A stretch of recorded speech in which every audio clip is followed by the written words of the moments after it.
The base is dropped on another round of soccer down here, another week of soccer down here. It is John here, Jarrett there, and there's a lot to talk about this morning. There's stuff in Major League Soccer. I know that a lot of you have sent in your questions and your thoughts, having had a day plus to think about Atlanta and Austin. We'll get Jarrett's thoughts on Atlanta and Austin. We'll get Jarrett's thoughts on FC Tulsa and Atlanta United too. And I know that where Jarrett and I are concerned, there's pretty much one prevailing thought, and has to do with the schedule makers in USL Championship.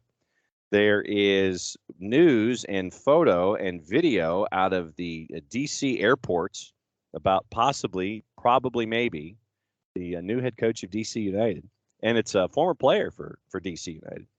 And then comments from Ernst Tanner about the transactions involving players now being a part of LAFC, the weekend that was in Major League Soccer. Anything else on y'all's minds? And thanks for hanging out with us on a Monday. Jarrett, what's going on in your world before we get to the opening kickoff? Just chaos. It is chaos, chaotic weekend.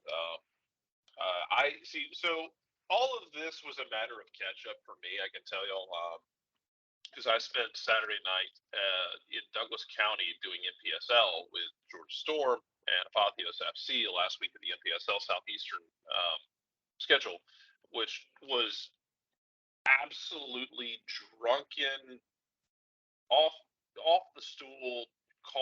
Don't put them back on the stool. Call the EMTs and check for fogging on the mirror level of inebriation, because what you had was the Georgia Storm, who have had a tough year, into their season by beating Apotheos FC out of Kennesaw with literally the final kick of the game. Now, that's a great way to end the season if you're the Georgia Storm. They put the playoff picture in the blender, though. So Appalachian FC, Squatchy and Company, up in Boone, North Carolina, won it going away. So I believe they have a spot now in U.S. Open Cup next year because of that. But 2 through 4 were kind of up in the air with Georgia Revolution, North Alabama, and Apotheos.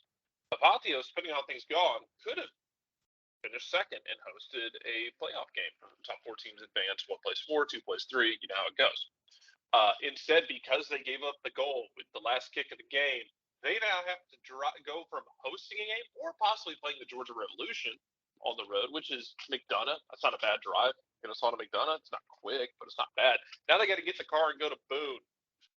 So the entire playoff picture got thrown in a blender. It was very entertaining. And then, to my amazement, watching everything unfold Saturday night, because Jesus Christ, at Mercedes-Benz Stadium, I certainly apparently missed something. But yeah, I was knee deep in my own chaos at NPSL level, trying to get that game in as thunder and lightning popped over the trees where I could see it, but no one else could, and I didn't say a damn word because it was out of reach, and we just trying to get that game in.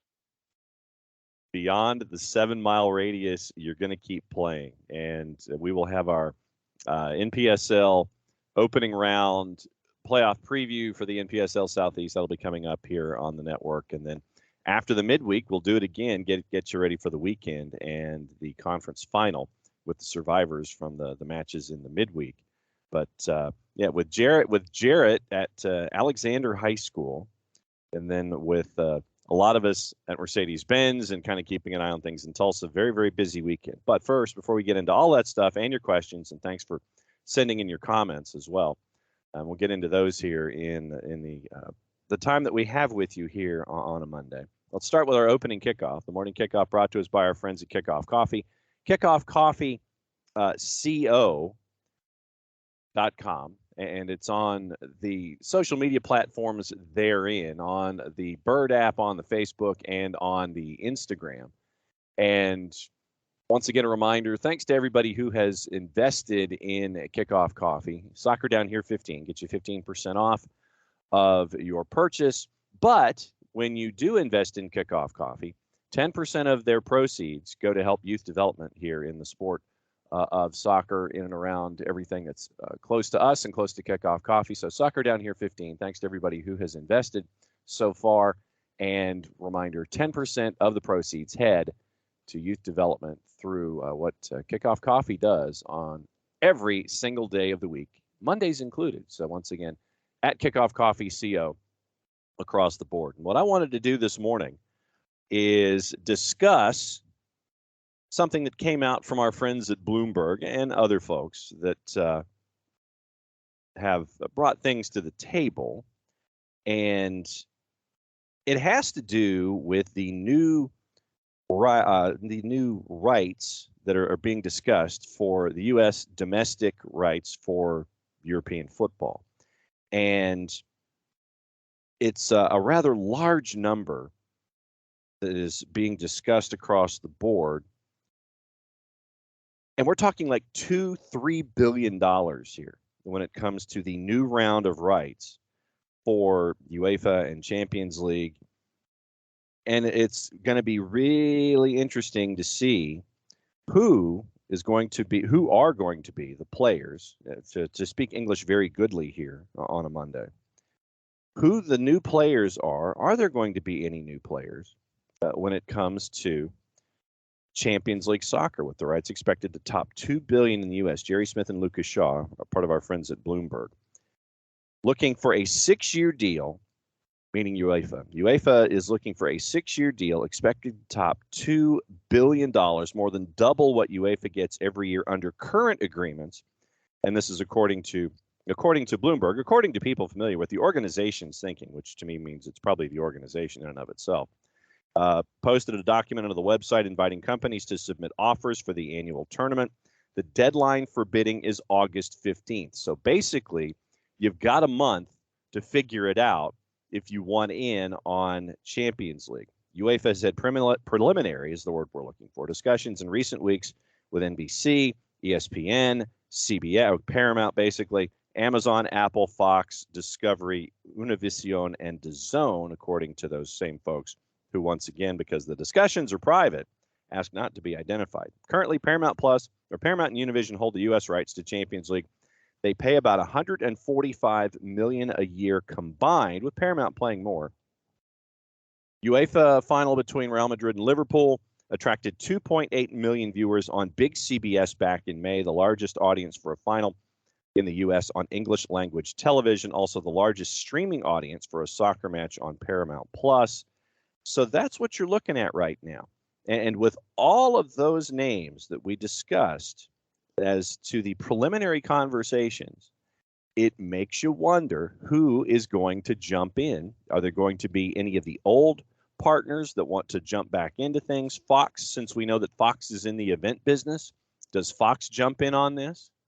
Paramount Plus, we know the success that they had with their coverage and how well it was received with all of the experts that they had tied into their coverage, going wall to wall with it. I would imagine that Paramount Plus is going to be the favorite in the clubhouse, and they're going to want to keep it considering the investment that they have made in the sport of soccer when it comes to broadcast. And all you have to do, if you're a subscriber to Paramount Plus, as yours truly is here, is look at all of the content that they have when it comes to the sport of soccer. And if they had built all of this content up, leagues, competitions, and I'm talking everything from Middle East and North Africa to Asia and all points in between. You're talking the investment in the Argentine League, all of these different things. And one of your tent poles has been Champions League.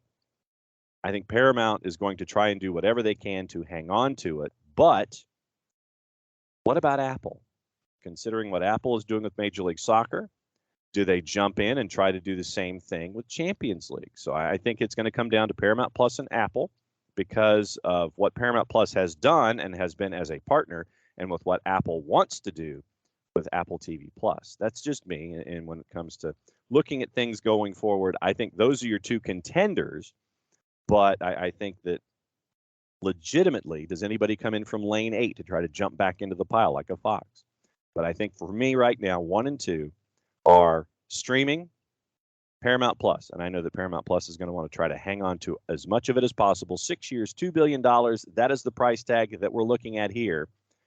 And who overpays? They may overpay just a little bit to try to make sure that they hang on to something or get something for the first time.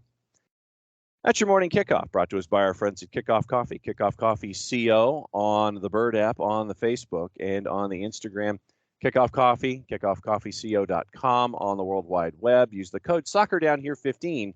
Get 15% off of your purchase. Remember that 10% of the proceeds go to help youth development for the sport of soccer. Great stuff being done by Kickoff Coffee, both in your favorite coffee maker of choice and out on the pitches for what's going on in the world of soccer. That's your morning kickoff for a Monday. Jarrett, $2 billion for 6 years. That's what UEFA is looking for. I just don't. I mean, and we've seen with Paramount what Paramount wants to do with it, what they've done with it, and they've been tremendous. Whether they've been on site here in the United States, doing their own domestic competitions, everything anchored in London, the way that they did, the way that they have, going all over the board with all the experts that they bring in. That to me, I still look at Paramount as the leader in the clubhouse, but once again, folks want to sit there and they want to get in on this kind of stuff. What do you think? Hopefully, whoever gets it does as good of a job as we've seen from Paramount. Paramount's done a really good job of production. It's a huge step up from what you were getting from Bleacher Report at the time. Then I'd be curious if Turner put a bid in for it, and if they would, learn from kind of where they fell short last time. Apple is an interesting animal in all of this if they get involved, but we'll see. There's a lot that can unfold with the way this bid can go, and who ends up getting those rights for Champions League? Because the fact that it's 2022 now, you don't have to just hope like back in the day when ESPN had it, where they're going to pick 2 games to put on ESPN and ESPN2, and if one of your team's playing one of those games, great. If not, well, you're just following along the line. Nowadays, you can get the broadcast out in a myriad of ways, so we'll see what they do. All right, let's get into the weekend that was, and obviously, folks still have thoughts about the Atlanta United loss to Austin FC.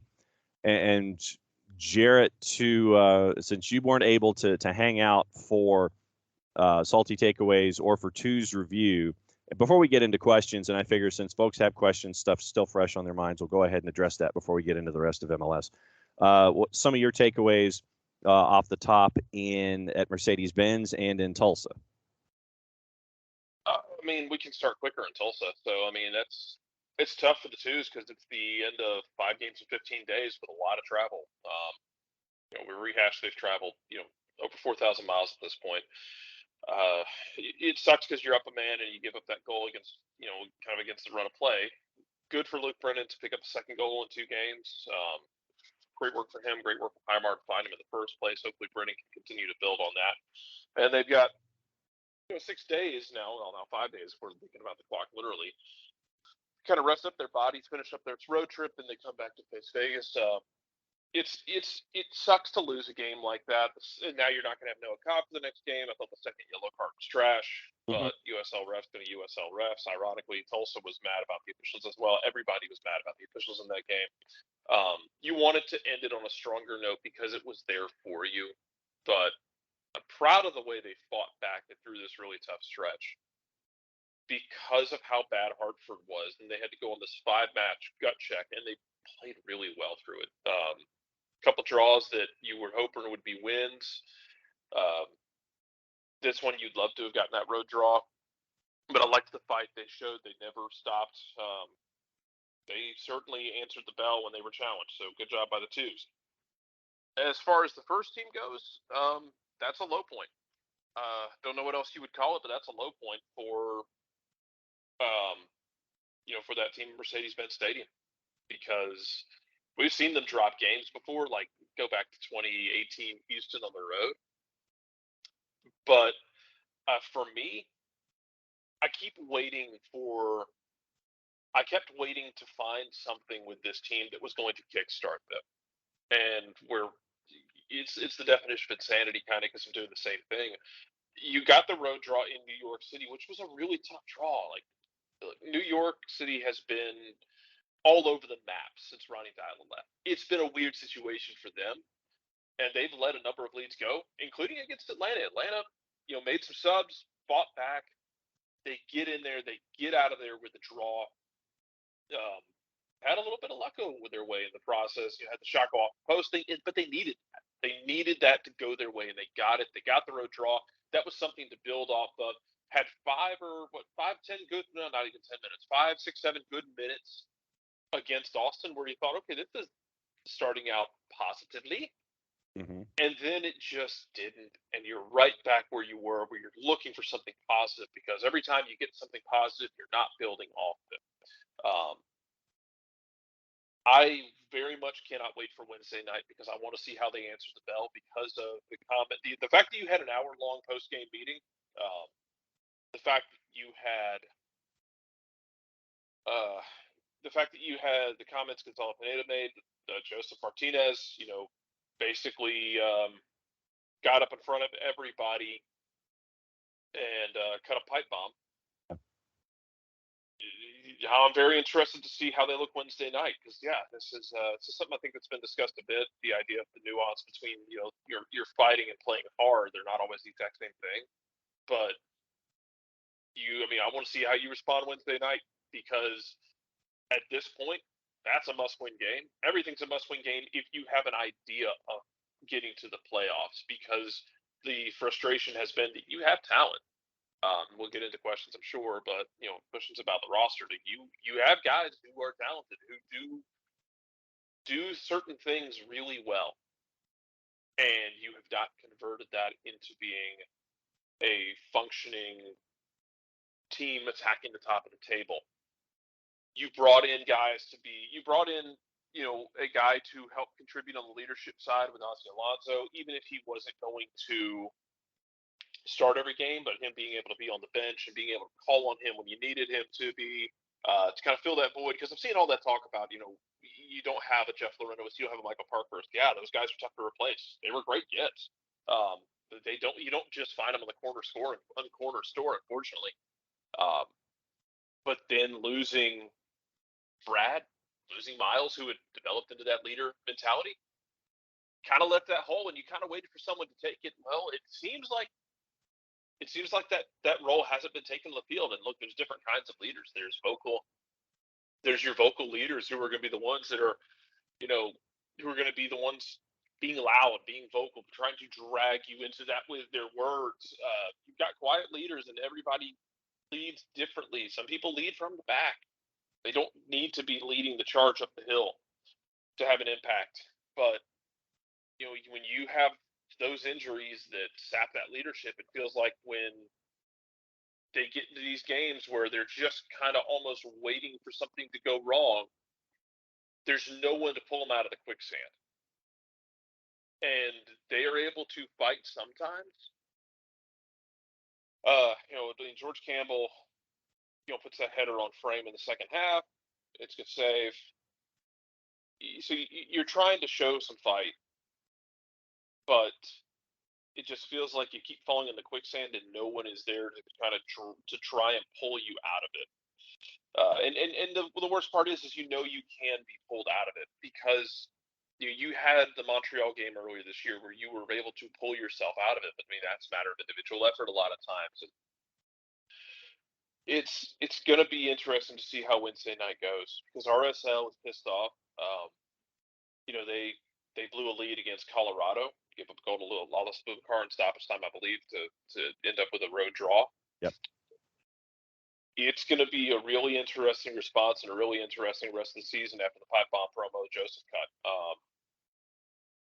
And it's going to be very interesting to see who steps up and who does what. Gonzalo Pineda had some pretty pointed comments as well, about we're gonna have guys who want to fight out there, and it's one of those things that I've had a couple people ask about.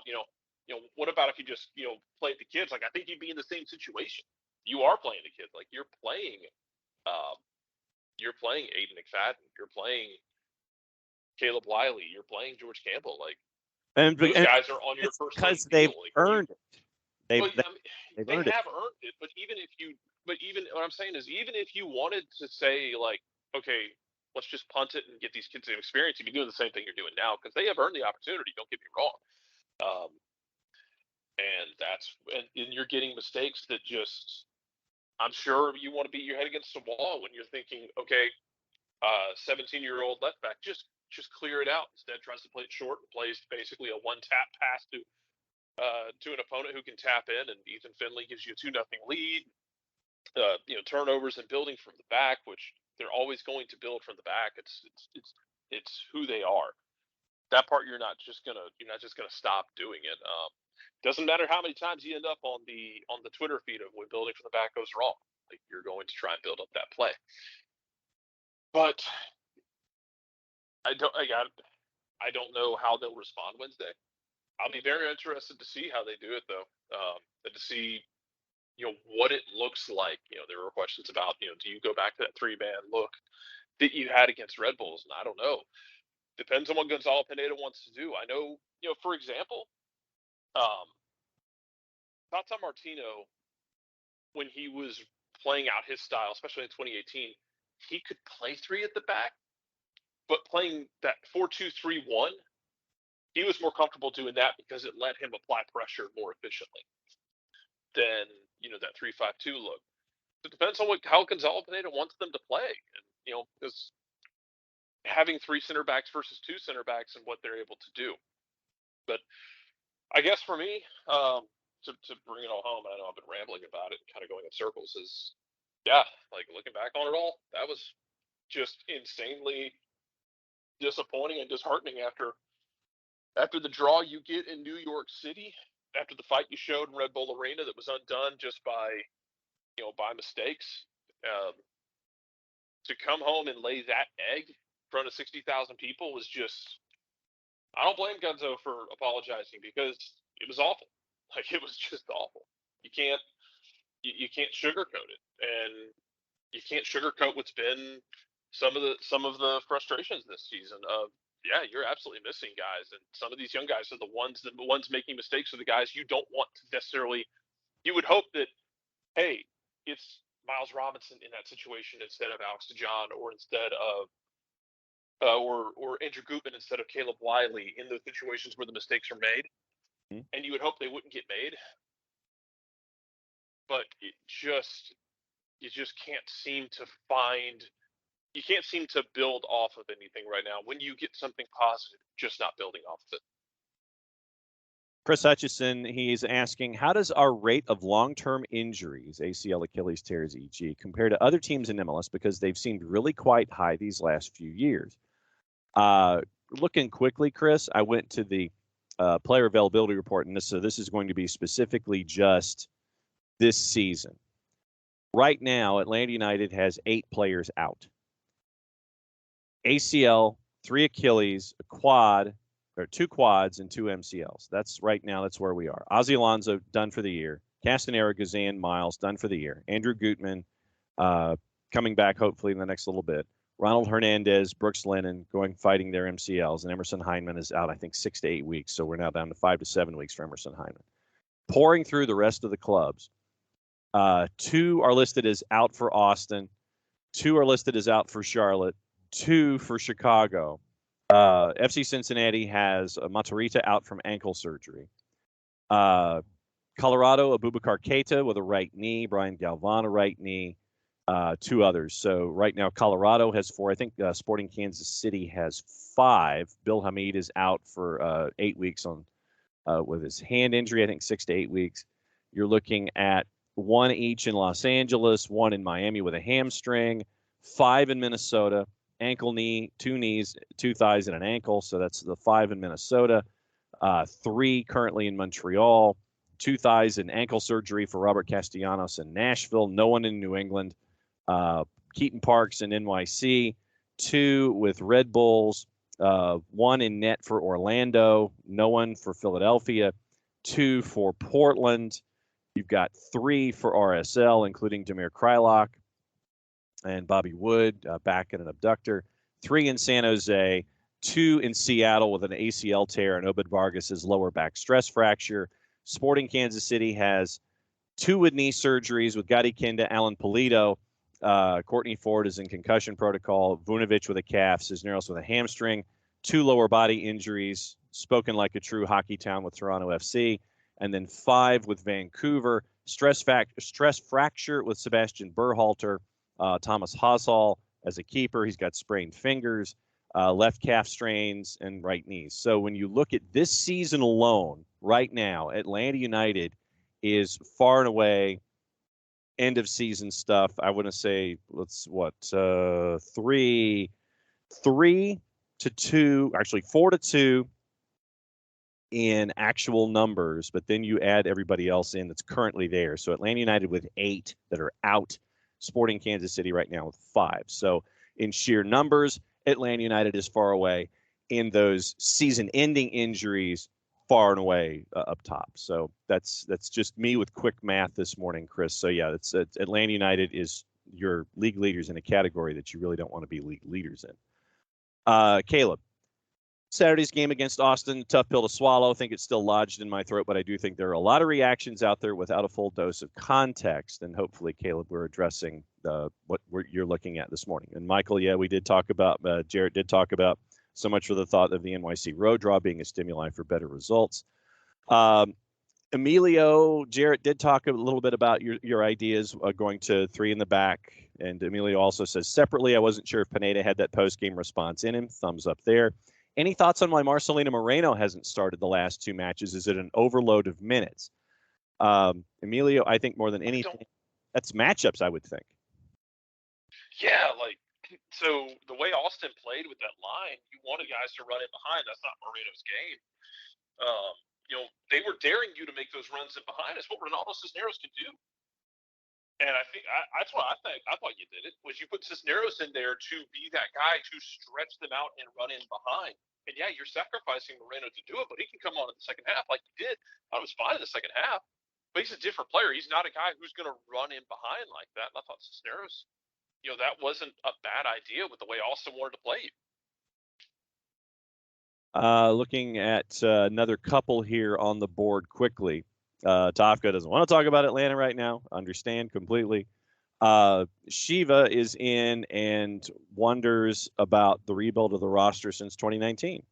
Looking from the outside, seems that teams are doing more with less talent than ours.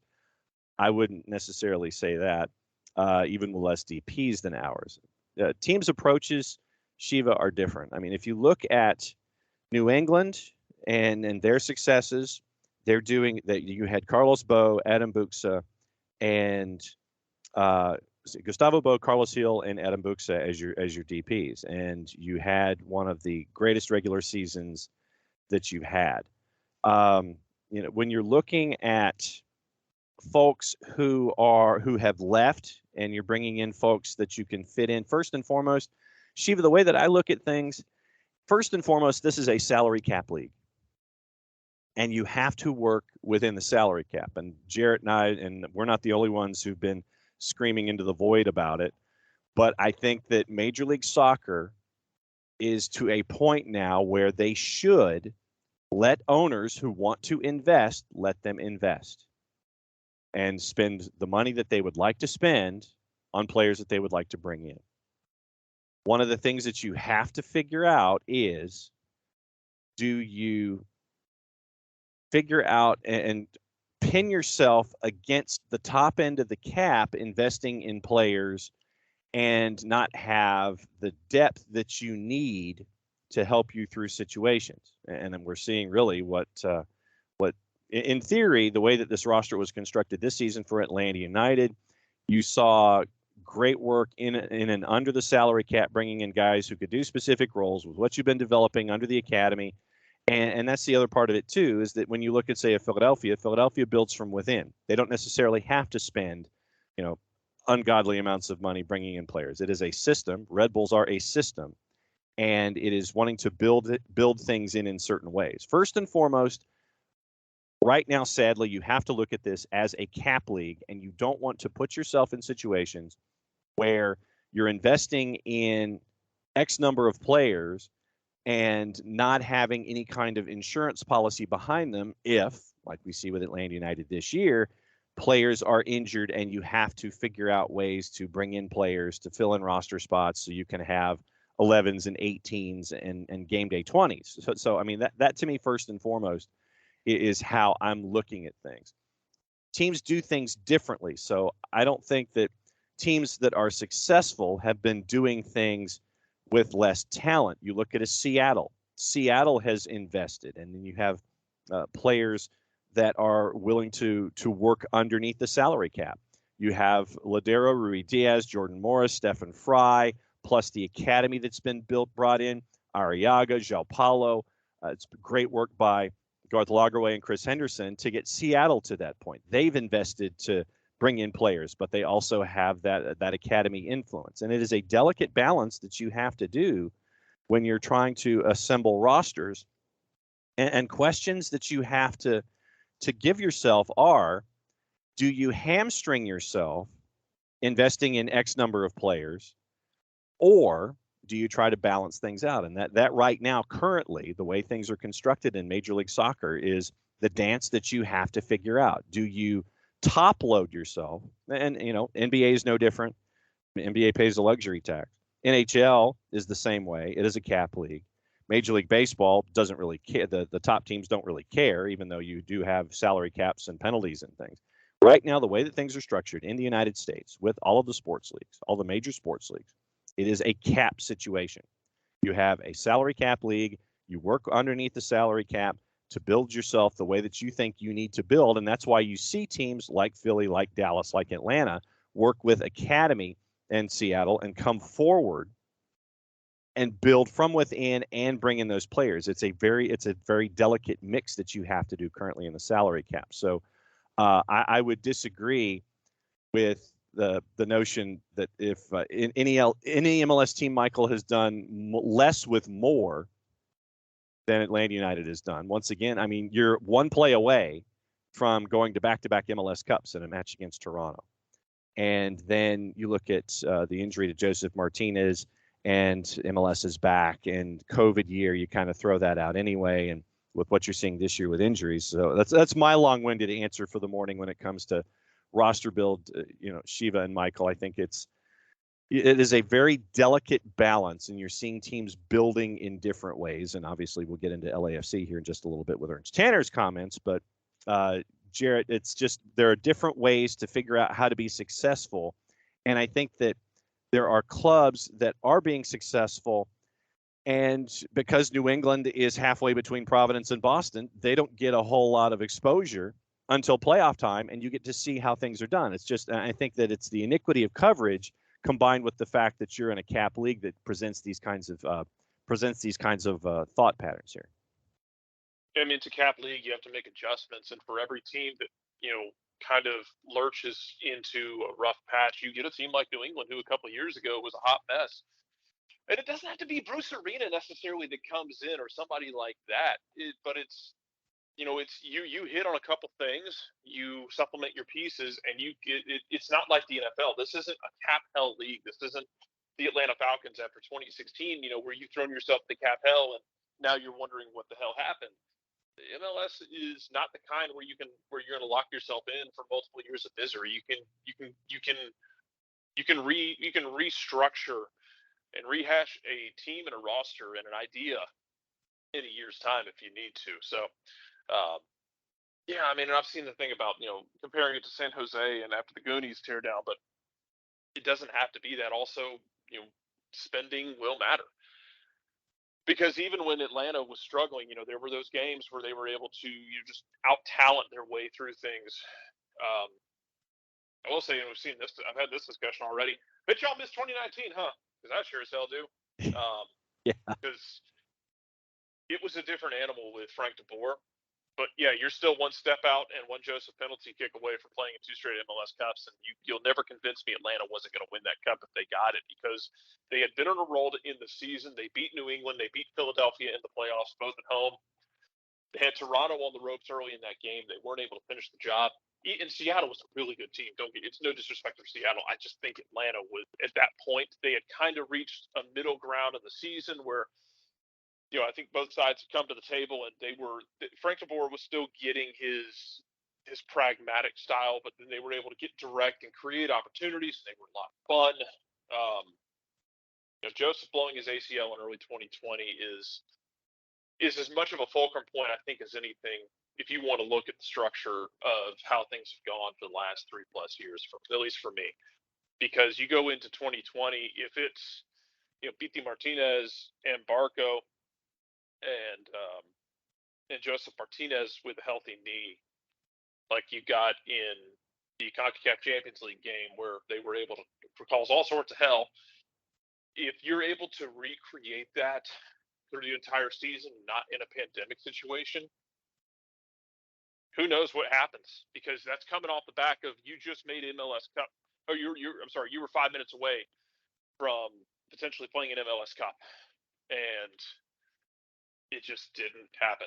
And then that is, if as much as anything for me, Joseph's knee and pandemic are as big a fulcrum points as anything, and that's not Joseph's fault by any means. Don't get me twisted on that. That's not Joseph's fault. That's his knee going on him. Yeah, but same thing that it's not Brad's fault or Miles' fault or Dylan Casimira's fault that their Achilles went, or that it's not Ozzy's fault that his ACL went. That's not an individual's fault because their ligament snapped on them. They don't make that happen. They don't want that to happen.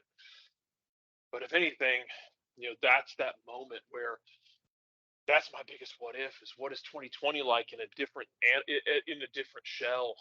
Because then you go from there where 2020 you have the MLS's back tournament, which ends up being a mess, and then you have a couple good performances in 2020, and then you go get Gabriel Heinze, who everyone was excited about, and it doesn't work, and 2021 is just a struggle, and then you come into the second half of 2021 with one of the best records in the second half in MLS, and Rob Valentino and Heinz and Gonzalo Pineda are able to get them into the playoffs, fighting and scrapping after starting so poorly, and you're just not building on it. And so for me, you want a fulcrum point.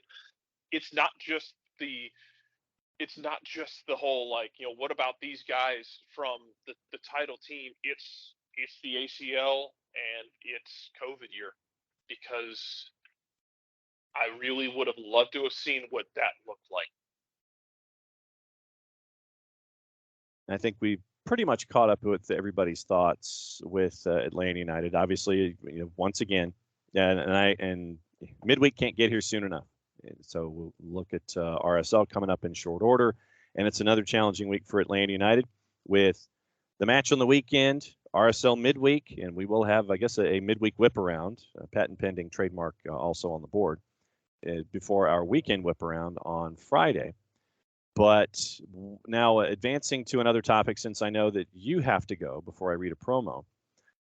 Rich Ransom is in this morning, and he's asking if it's too late to bring up the 7-0 demolition by the Union to DC, which kind of no, Rich, it is not too late, because what that does do is that leads us into the topic of video that was shot and shown, and pictures of a certain graybeard gentleman. Now, of course, time at Darby County as a manager, I'd give anybody a gray beard.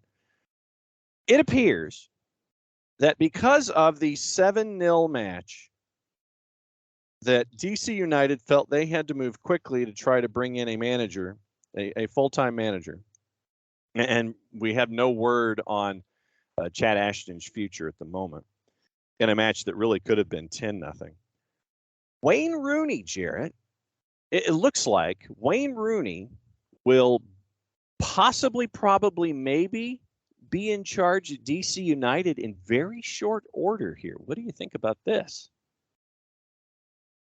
I think okay, so first of all, the week that was in MLS this weekend was about as much of a crack rock weekend as you're going to find in MLS. Yeah. Holy mother of God. Because it started with DC losing 7-0 to a Philadelphia team that is talented but cannot get out of its own way. Like, look, if this fan base had Philadelphia, they ought to be crawling up the walls in a similar way, because they are infuriating. Rich, help me out on this, because I know you'll hear it, and we are going to talk. I'm going to toss you the bone because you did ask for it. I love you.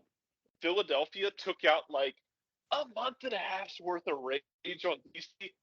That was hilarious. Chad Ashton couldn't continue, man. I get he's the interim, but when you get absolutely blasted 7-0 like that, and it should have been 8-0, There was a missed penalty. Uh-huh. It should have been 8. We should have had a new record. We were all gunning for it, and you let me down, Philly. It's just so Jesus, man. I mean, like, Philadelphia has been kind of a frustrating mess because they have blown a lot of leads. They can't seem to get out of their own way sometimes. They lose some games you don't think they should lose, but they're talented. They have a lot of young players coming next. DC had to do something because you gave up 7 goals to Philadelphia like that.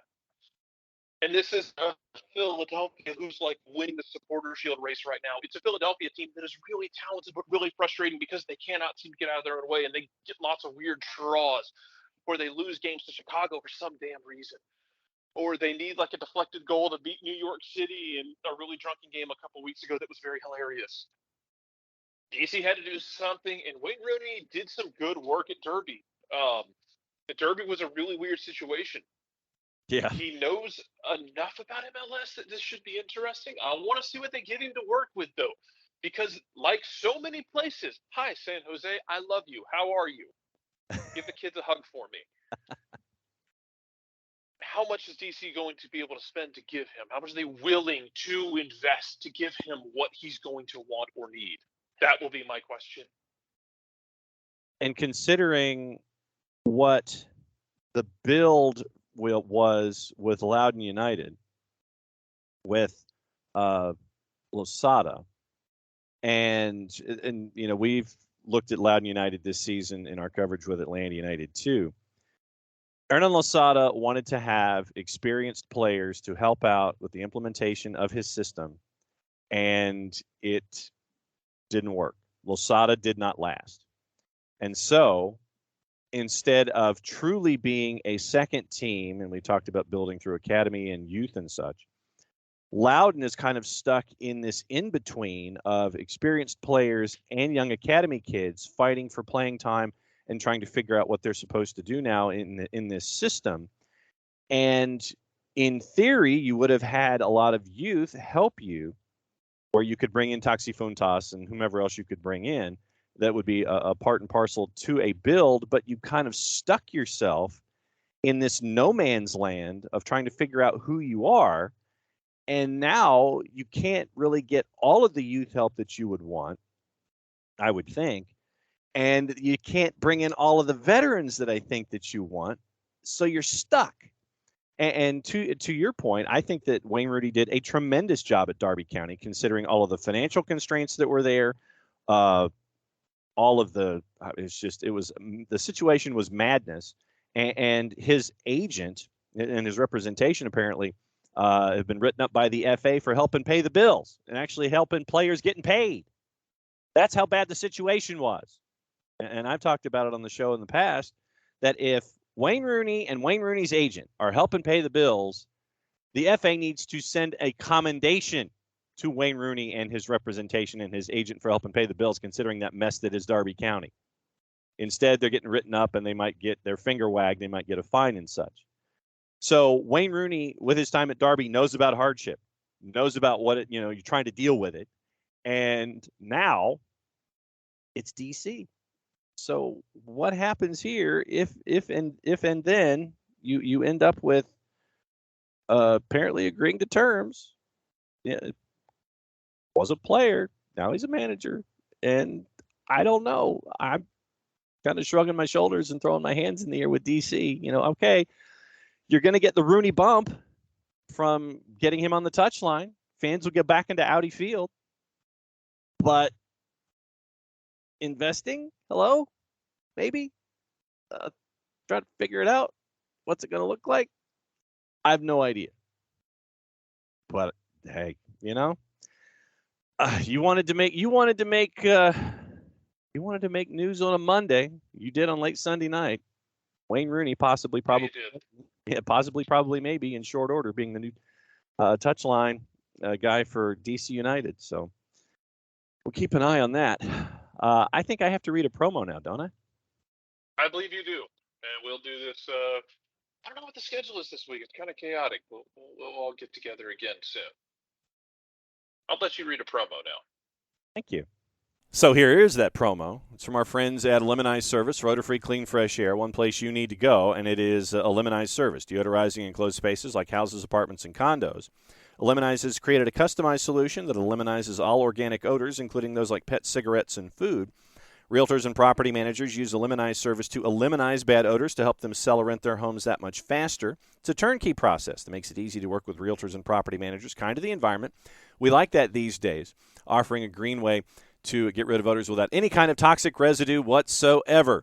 Different than Febreze or our favorite masking agents, because that's what they are. That's why they call them masking agents. You reach under the sink, grab your masking agent, spray it in the air. You're masking the odor. You're not attacking the problem all the way down to the molecule like a Lemonize service does with their proven scientific formula. Pricing very, very easy by either cubic feet or parts per million, coming up with a price that's affordable for you. Offering results in 24 hours or less. If you have any questions, frequently asked or otherwise, go to the website, lemonize.com, but do us a favor. Go /Atlanta after the fact so they know what part of the world that you are reaching out to them from to ask about a Lemonize service. So the full homework assignment, ELIMINIZE.com/Atlanta, lemonize.com/Atlanta. A Lemonize service for odor-free, clean, fresh air, proud sponsors of everything SDH. Let's see, what else was on the board this morning? Yeah, I wanted to talk about Ernst Tanner a little bit. And, Rich, I apologize ahead of time. But, yeah, the Philly-DC game should have been 10. And I think that Wayne Rooney's going to be an interesting hire if, in fact, that does become officially official. So Ernst Tanner had an interview in Kicker, and this is courtesy of our friend Dr. Manuel Veth, on Bale and Chiellini signing TAM deals with LAFC. Quote, "I feel fooled, especially as both were signed as TAM players in the middle of the season who can only make $1.6 million. That takes some believing. Innocent until proven guilty, of course, but Bale made $38 million before tax playing for Real Madrid, could have earned many times more in England than his official salary here. Why is he giving up so much? I don't think the market in Europe is that damaged," end quote. So if you take Bale at his word on the interview that he did on national television at El Trafico, wanted to play games, wanted to do so in front of fans, chance to win trophies, showcase a growing league. So we'll see. But, I would think that Ernst Tanner, if you kind of just wanted to make signings like this, I would think that if you had guys on your radar that you could bring in to help your academy products and continue to grow, I'm sure that there are veterans that Ernst Tanner could look at that could fit in this system to be there as an aid to all of the young academy guys that are working your way up. But specifically for Ernst Tanner, for a club that's not built the way that it and is not building the way that LAFC is building, why do you care? I mean, I understand the notion of, okay, they're bringing in all these big guns, but you're being just as successful doing things your way. If LAFC chooses to do things their way, then, let them, and it's up to the league to sit there and figure out, okay, if all this was done on the up and up, it was done on the up and up. And that's where I guess the innocent until proven guilty. But if Gareth Bale decided, and there are plenty of other, and there's a great read at the Athletic, by the way, about the signing of Gareth Bale and how quickly it kind of came to pass. But, if you do you and you end up being more successful than LAFC, which I think you have been, you're building a different way. But I would think that the same opportunities are available to you as well. But your systems are different. Your build is different. And so just interesting to hear that from Ernst Tanner coming about the shiny objects that are in Los Angeles when you build your system a different way and you're toward the top of the Eastern Conference. And, yes, LAFC is trying to figure out what to do to go over the top. Is this something like we see at the trade deadline in the NBA or trade deadline in Major League Baseball where you're trying to grab somebody, National Hockey League, right there at the trade deadline, you sit there and, okay, what do I need to do? I'll go right up against the cap, and then we'll figure it out. So right now, as things stand, they're TAM deals, and I know that there's been a promise to turn Bale into a DP, which sets things in motion with the other DPs that are currently going on. So it'd be interesting to see how this continues. And frankly, Rich, I want to know what happens when teams are as physical as they have been in the past against LAFC. Will we get the same response from LAFC, which is a response of not making it to the championship game? It seems like when they're very physical with Carlos Vela, it seems like LAFC doesn't know how to respond. And so we'll see as we get into the playoffs specifically. When folks are pragmatic going up against them, how things shake out and how frustrated LAFC gets as a club when they're trying to get things done on the field. So we'll see what happens. But interesting comments from Ernst Tanner and Kicker. And you can find those in Kicker should you wish to go and find the article involving Ernst Tanner. Looking at the transfer news going on overseas, and once again, that's the other big transfer window going on. It looks like Eric Ten Hag is saying that Ronaldo is in my plans and not for sale. So we'll see what happens right there. We still have a lot of time in trying to get all of your rosters squared away. Right now, Ronaldo is not on tour with Manchester United, but if he's in the plans and not for sale, he's in the plans and not for sale until somebody comes with a paycheck or a check that sits there and says, tell you what, we'd like for him to be a part of our plans, and then things may change. Wolves have rejected a bid worth £25 million, including add-ons for Morgan Gibbs-White. Gibbs-White spent last season on loan to Sheffield United back in the preseason, scored in the win over Wolves on the weekend. Wolves believe the England under-21 can be a big player for Bruno Lage's side this season. Crystal Palace completed the signing of midfielder Czech Doucouré from Lens in a £21 million deal. 5-year deal, becomes Patrick Vieira's third summer signing following the arrivals of winger Malcolm Ebioe and goalkeeper Sam Johnston. Doucouré played 34 times in Ligue 1 last season, helping Lens to a 7th-place finish. Right now, you're looking at teams like Leicester. Leicester maybe trying to keep Yuri Tielemans right now. Tielemans wants to go to Arsenal, but right now don't rule out, according to Michael Bridge at Sky, Leicester signing Tielemans to a 1-year deal if he doesn't sign for Arsenal. So you're looking at all of this. Manchester City still chasing after Marc Cucurella. Main target was achieved in Holland. Also strengthened with Calvin Phillips. Cucurella won't be cheap. I think the original numbers were in the $30 million range for Cucurella to come from Brighton. Look for a Raheem Sterling announcement possibly today. Chelsea's currently on tour in Los Angeles. And so everything has been agreed to, according to Michael Bridge. So we'll see if there's an official announcement of Raheem Sterling to Chelsea later today. Jed Spence, the conversations about Jed Spence are still ongoing with his possible move to Spurs from Middlesbrough. Looks like it's just in the north of the neighborhood of 10 to 12 million pounds, I think was the last number that we were looked at. Emerson, according to Michael Bridge, impressed Conte in the final few weeks of the season. Plenty of interest in keeping him in La Liga. Might make a like decision, keeping Emerson, Doherty if he gets Spence, because that's 3 in 1 position. Our long national nightmare with Paul Pogba is over.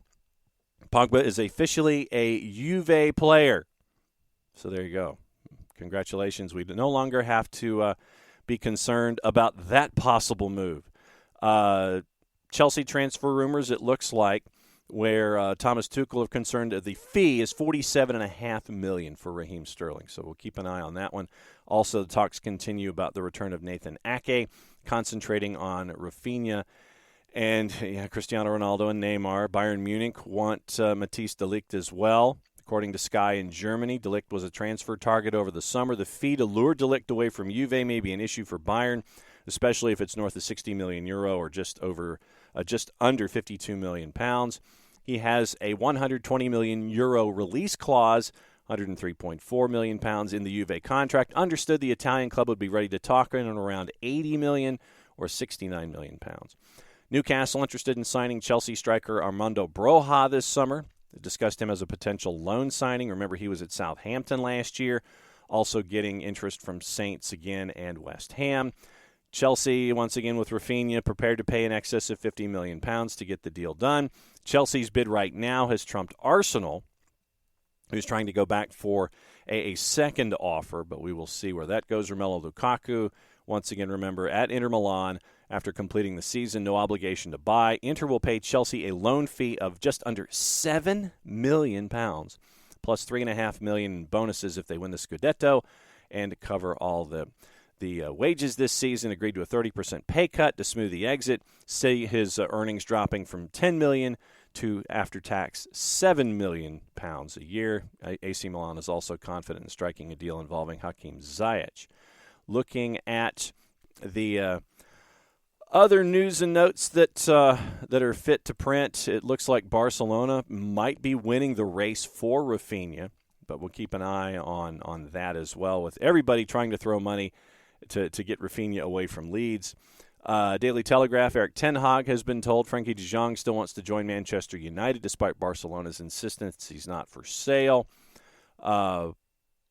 Also on the board, Lyon president Jean-Michel Aulas, this is from the Daily Mirror, has confirmed bids have come in for Lucas Paqueta, with the Brazil international targeted by Premier League clubs, including Arsenal and Newcastle United.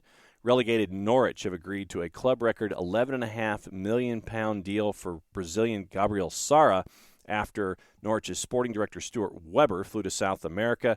Lucas Torreira has revealed he's spoken to AS Roma boss Jose Mourinho about a potential move. Admits it might not be an easy one to make. Arsenal left-back Nuno Tavares has been identified as a key target for Marseille by their new head coach Igor Tudor. Yuri Tielemans and Ruben Neves are the alternatives Manchester United will look at if their moves for Frenkie de Jong fails. Arsenal, according to the Daily Express, have tabled a £6.5 million move offer for Benfica left-back Alex Grimaldo. Negotiations now underway with the Portuguese club. Newcastle have been offered, in quotation marks, Emmanuel Dennis and Maxwell Cornet as Eddie Howe looks at his transfer options. That looks like that will be taking care of all of the possible moves. And one more that we can keep a look at here with Manchester United. Derek ten Hag has said Ronaldo's not for sale, even though he's not attending the preseason tour of Thailand and Australia. Remember, Tiro Malacia became the first signing from Feyenoord for just under £15 million. So that's your quick tour of everything going on in the world of transfers and in the transfer world. Checking with some of our favorite sources around the world just to kind of work our way in and around stuff we might have forgotten. Andreas Pereira, this is all from Fabrizio Romano. Andreas Pereira just signed a contract to join at Fulham. Deal completed through June of 2026, an option for another year. Manchester United gets £10 million plus another $3 million in add-ons. Nico Williams just completed his medical, signed a new contract as a new Nottingham Forest player. Total fee, £17.5 million, add-ons included. Liverpool also get a 15% sell-on clause. And also with Fabrizio Romano, Brentford set to sign Thomas Strakosha on a free, agreed and set to be complete with medical tests ongoing. Left Lazio as a free agent. Now he's heading to the Premier League. Brentford has also completed the Keane Lewis-Potter deal with Hull City for £16 million plus add-ons, signing a 6-year deal soon. Contract is agreed and valid until 2028.